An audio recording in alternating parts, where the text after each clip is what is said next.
वहीं दिल्ली की 2 लोकसभा सीटों पर भी भारतीय जनता पार्टी ने प्रत्याशियों का ऐलान कर दिया है। पूर्वी दिल्ली सीट से हर्ष मल्होत्रा को पार्टी ने प्रत्याशी बनाया है, जबकि उत्तर पश्चिम दिल्ली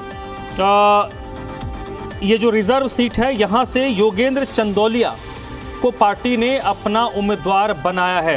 ये जो उत्तर पश्चिम दिल्ली है, यहाँ पर अभी तक जो सांसद हैं वो मशहूर सिंगर हैं हंसराज हंस, वो सांसद होते थे। उनकी जगह पर योगेंद्र चंदौलिया को टिकट दिया गया है, जबकि पूर्वी दिल्ली के वर्तमान सांसद क्रिकेटर गौतम गंभीर हैं। गौतम गंभीर ने खुद को राजनीति से अलग, इलेक्ट्रल पॉलिटिक्स से उन्होंने खुद को अलग रखने की अपील पार्टी के आलाकमान से की थी, तो उनकी जगह पर हर्ष मल्होत्रा को भारतीय जनता पार्टी ने अपना उम्मीदवार घोषित किया है। तो कुल मिलाकर भारतीय जनता पार्टी के अब 7 नाम सामने आ चुके हैं। दिल्ली के 7 लोकसभा सीटों की अगर हम बात करें तो 7 की 7 सीटों पर भारतीय जनता पार्टी ने अपने उम्मीदवार घोषित कर दिए हैं। पहले 5 नामों का ऐलान हुआ था और आज जो दूसरी लिस्ट आई है उसमें 2 नामों का ऐलान कर दिया गया है।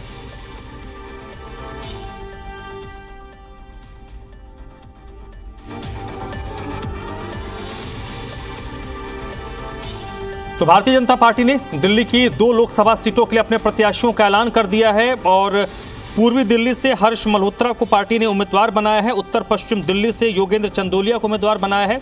अब दिल्ली की अगर 7 सीटों की बात करें तो पूर्वी दिल्ली से हर्ष मल्होत्रा पार्टी के वे प्रत्याशी हैं, उत्तर पश्चिम से योगेंद्र चंदौलिया हैं।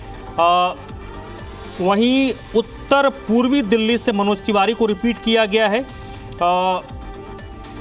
साउथ दिल्ली से बांसुरी स्वराज को पार्टी ने टिकट दिया है।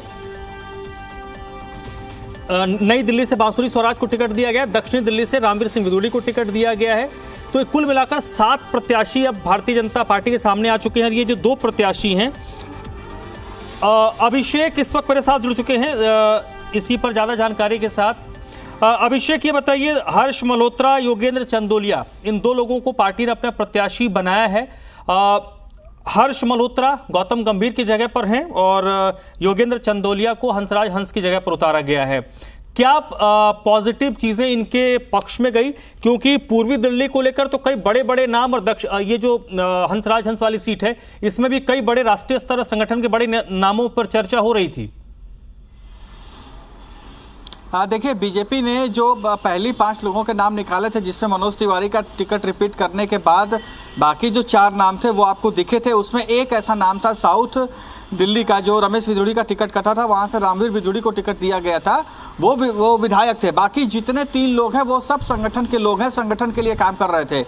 हर्ष मल्होत्रा भी संगठन के व्यक्ति हैं और दिल्ली में एक संगठन में काम कर रहे थे। लगातार वो आम आदमी पार्टी के लिए उनके खिलाफ बोलते हैं, प्रेस कॉन्फ्रेंस करते हैं और संगठन में बहुत पुराने नेता हैं और पूर्व मुख्यमंत्री के सुपुत्र भी हैं।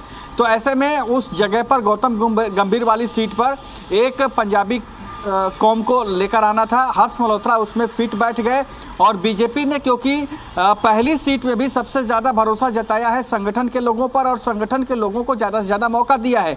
तो ऐसे में चाहे चंदौलिया की बात कर लें या हर्ष मल्होत्रा की बात कर लें, दोनों संगठन के लोग हैं और दोनों का कोई बहुत बड़े नेता नहीं है, अभी स्ट्रगलर नेता हैं और लगातार पार्टी के लिए काम कर रहे थे। चंदौलिया SC समाज से हैं और SC सीट वो रिजर्व है।